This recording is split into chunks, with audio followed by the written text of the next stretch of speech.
Welcome friends, আজকে আমরা লোকসভা ভোটে প্রিজাইডিং অফিসার ডায়েরি যে নতুন ফরম্যাট সেটি কিভাবে ফিল আপ করতে হবে আমরা এই নিয়ে আলোচনা করব। এই ফরম্যাটটা কিন্তু আগে ছিল না, বেশ কিছু জায়গা চেঞ্জেস আছে, আমি সেটাও ডিসকাস করব আপনাদের সাথে। এখানে আমি নীল কালিতে যেগুলো লিখেছি এইগুলো আপনারা লিখবেন, লাল কালি বা অন্য কালিগুলো আমি বোঝানোর জন্য ব্যবহার করেছি যেন ব্যাপারটা আপনারা মিসগাইডেড হবেন না। বিভিন্ন পরিস্থিতিতে ফিল আপ করাটা আমি আলোচনা করব। চলুন শুরু করা যাক।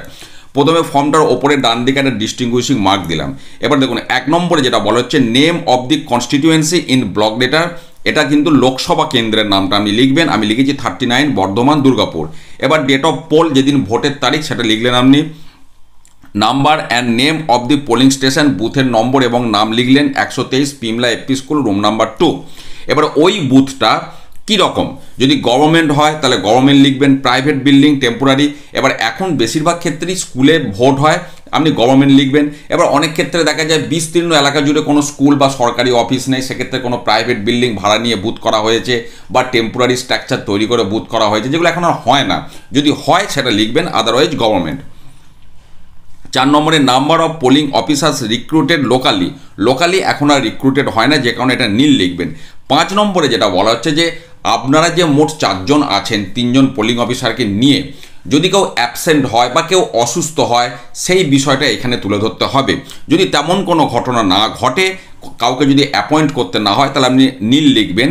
এবার ধরুন ভোটের আগের দিন ডিসিতে কেউ অ্যাবসেন্ট হলো, বা ভোটের আগের দিন বুথে গিয়ে কেউ অসুস্থ হলো, বা ভোটের দিন ভোট চলাকালীন কেউ অসুস্থ হলো, তার বদলে একজনকে রিপ্লেস করলেন, তখন সংখ্যাটা লিখবেন। যেমন আমি লাল কালিতে লিখেছি, ধরুন 1 অ্যাবসেন্ট ফ্রম ডিসি, বা আপনার 1 illness due to P-1 day, during P-1 day বা পোল ডে, যেদিন যেমন ঘটনাটা ঘটবে সেটা আপনারা লিখবেন। 6 নম্বর হচ্ছে ইলেকট্রনিক ভোটিং মেশিন, মানে কন্ট্রোল ইউনিট আর ব্যালট ইউনিট। তাহলে কন্ট্রোল ইউনিট কটা ব্যবহার হয়েছে, একটা, তার সিরিয়াল নাম্বার লিখলেন। ব্যালট ইউনিট কটা ব্যবহার হয়েছে, একটা, তার সিরিয়াল নাম্বার লিখলেন।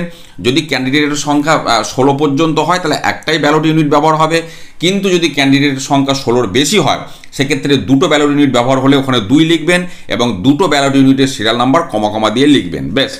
এবার 7 নম্বর বলছে number of paper seal used আর তার সিরিয়াল নাম্বার। পেপার সিল মানে এখানে গ্রিন পেপার সিল, কন্ট্রোল ইউনিটে একটাই ব্যবহার হয়, 1 লিখলেন আর তার সিরিয়াল নাম্বারটা লিখলেন।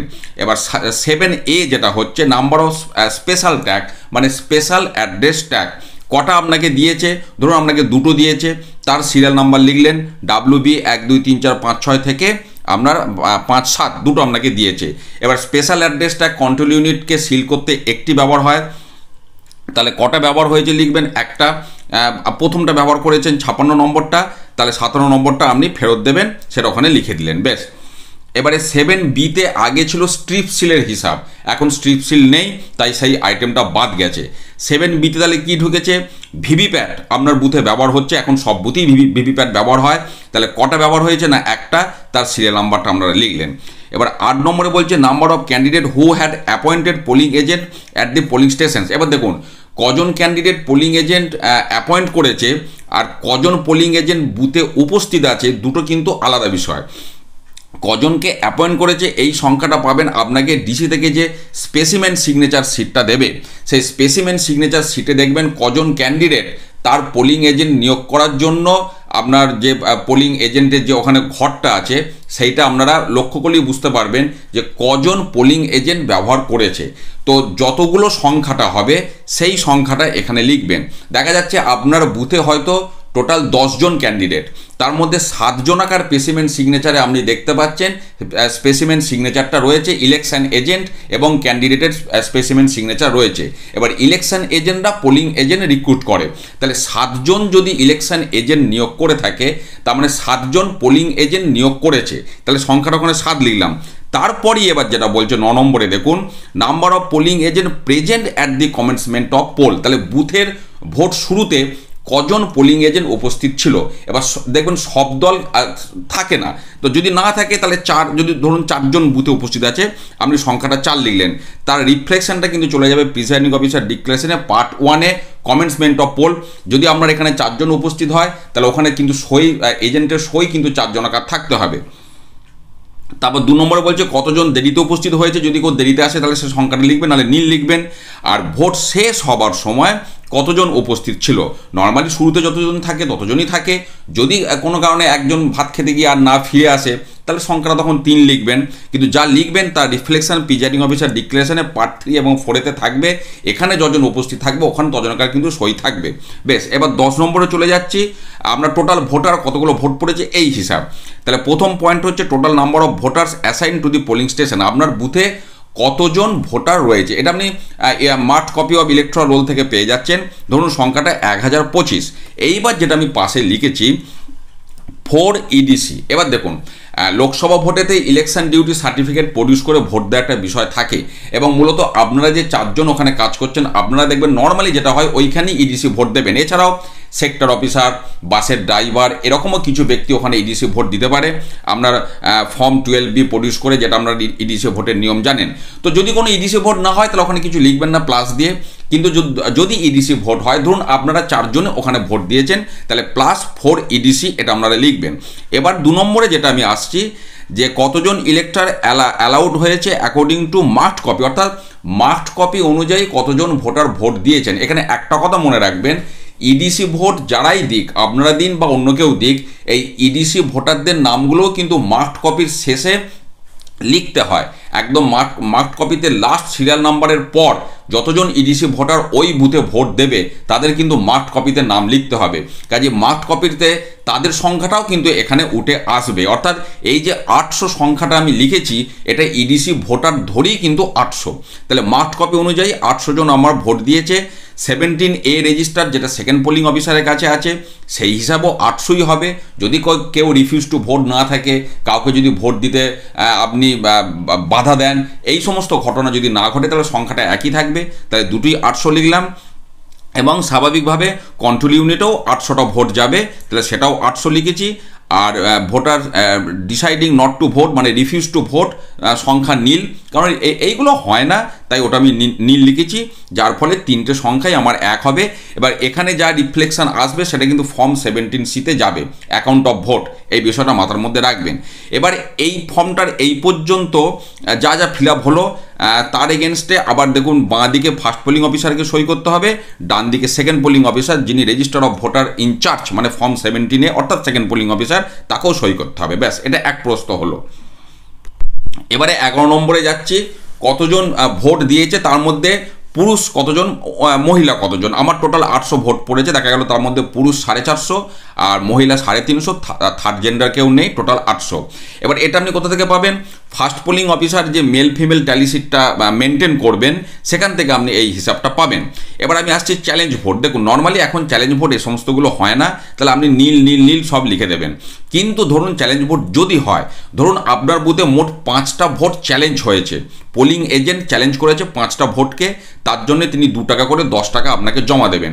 আচ্ছা, এবারে ধরুন নাম্বার অ্যালাউড, এবার সেই 5টার মধ্যে 3 জনাকে আপনি ভোট দেওয়ার জন্য অ্যালাউ করছেন, অর্থাৎ সেক্ষেত্রে ভোটার সঠিক, আর 2 জন ধরুন রিজেক্ট হয়ে গেছে মানে ভুয়ো ভোটার ছিল, তাহলে 2 জন যদি রিজেক্ট হয়ে যায় তাহলে সেক্ষেত্রে এজেন্টকে তার 2 টাকা ফেরত দিতে হবে, তাহলে দুটোর জন্য 4 টাকা আপনাকে ফেরত দিয়ে দিতে হবে। তাহলে 10 টাকা মোট জমা পড়েছিল, 2টো ভোট রিজেক্ট হয়েছে, তার মানে এজেন্ট সঠিক, ভুয়ো ভোটার, তাহলে 4 টাকা এজেন্ট ফেরত পেল।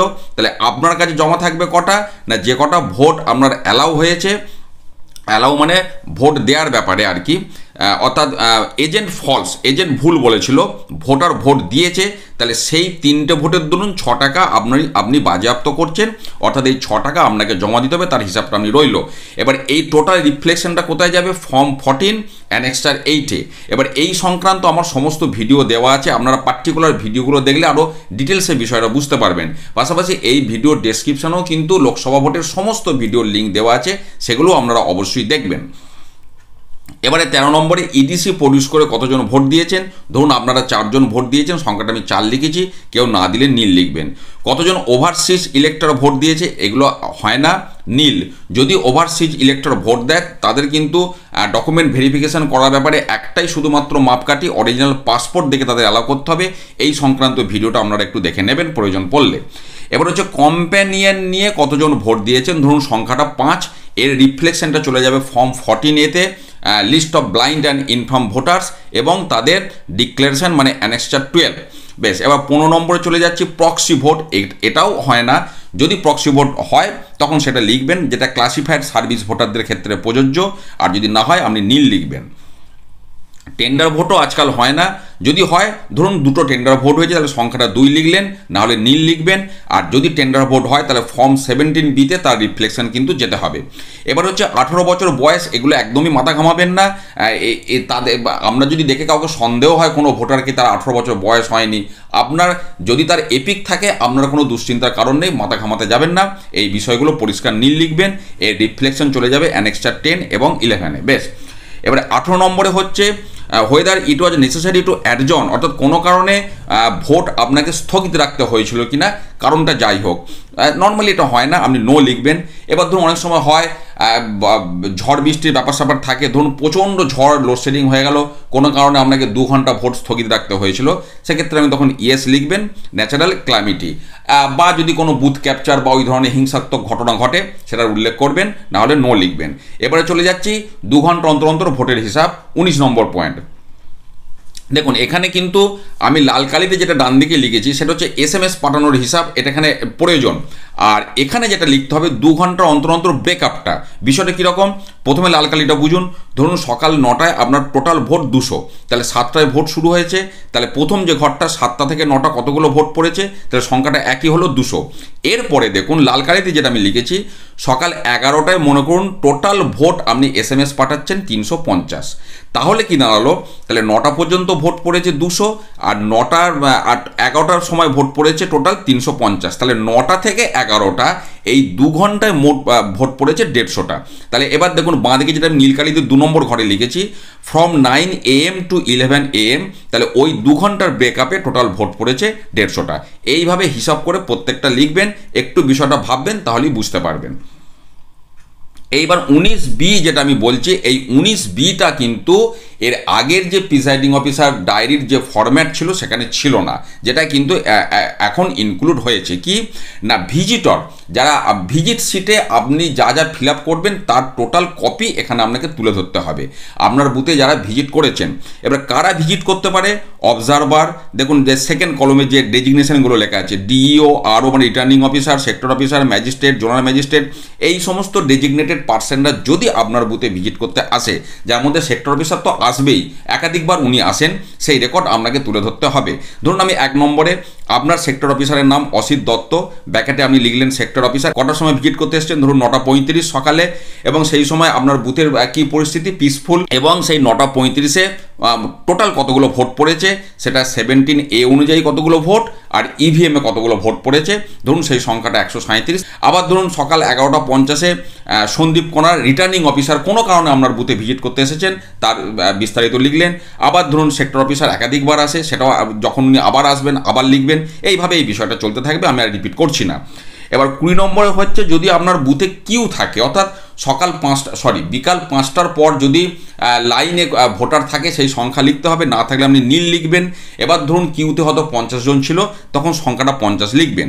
এবার 20B যেটা বলা হচ্ছে যে অ্যাকচুয়ালি কটার সময় আপনার ভোট শেষ হয়েছে, যদি কিউতে কেউ না থাকে তাহলে সংখ্যাটা টাইমটা 5 PM হবে।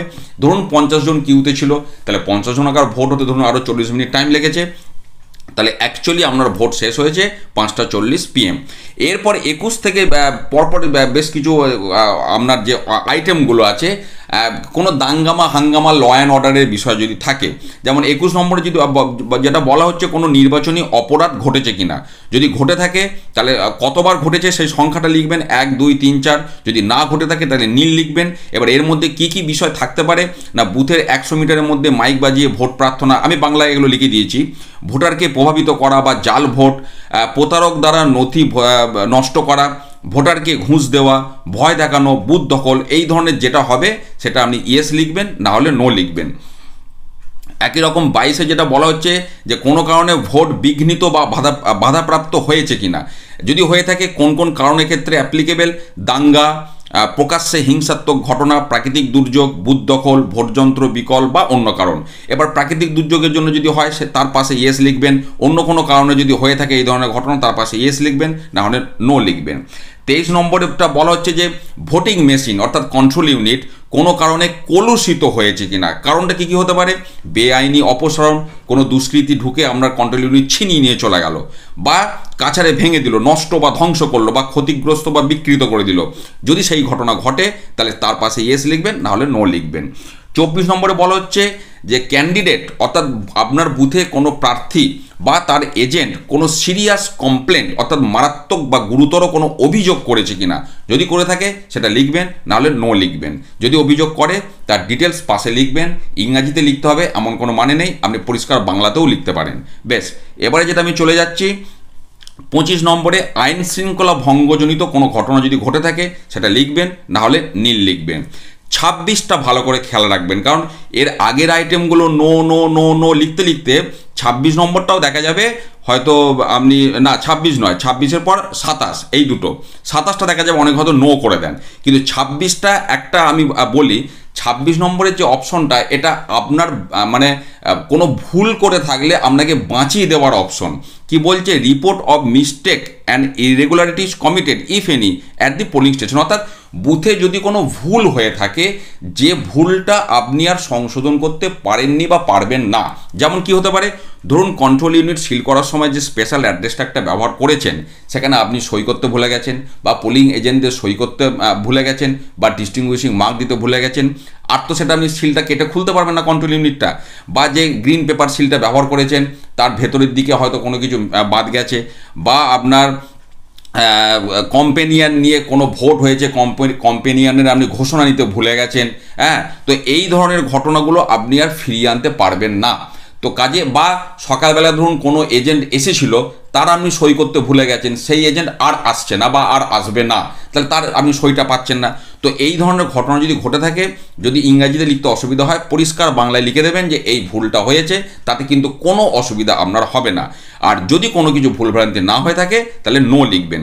এবার 27-এরটা যেটা আমি বলছিলাম যে এত কিছু নো লেখার পর যেন আবেগ তাড়িত হয়ে 27-এরটাও নো লিখে দেবেন না, কারণ 27-এর যে অপশনটা বলা হচ্ছে যে আপনি ডিক্লারেশন দিয়েছেন কিনা ভোট শুরুর আগে, তারপর যখন মাঝখানে যদি মেশিন চেঞ্জ করতে হয় সেই সময় ডিক্লারেশন দিয়েছেন কিনা, আর ভোট শেষ হওয়ার পর ডিক্লারেশন দিয়েছেন কিনা, অর্থাৎ প্রিজাইডিং অফিসার ডিক্লারেশন যেটা, তাহলে আপনি ওটা করেছেন, আপনি ইয়েস লিখবেন। ব্যাস, কাজ শেষ। ডান দিকে প্রিজাইডিং অফিসার সই করে ডিস্টিংগুইশিং মার্ক দেবেন, বাঁ দিকে আপনি প্লেস অর্থাৎ আমরা বুথের নাম আর ভোটের তারিখ দেবেন। ব্যাস, এই হলো আপনার টোটাল প্রিজাইডিং অফিসারের যে নতুন ফরম্যাট সেটা ফিল আপ করার পদ্ধতি। বিভিন্ন পরিস্থিতির সাপেক্ষে আমি আলোচনা করলাম। এরপরেও যদি এই বিষয়ে কোনো প্রশ্ন থাকে আপনারা ভিডিওতে কমেন্ট করুন, আমি আমাদের প্রত্যেকটি প্রশ্নের উত্তর দেবো। আর ভিডিওর ডেসক্রিপশানে আমি প্রথমেই বলেছি লোকসভা ভোটের সমস্ত ভিডিওর লিঙ্ক দেওয়া আছে, আপনারা প্রয়োজনে সেই ভিডিওগুলো দেখুন। ভালো থাকুন, সুস্থ থাকুন, ধন্যবাদ।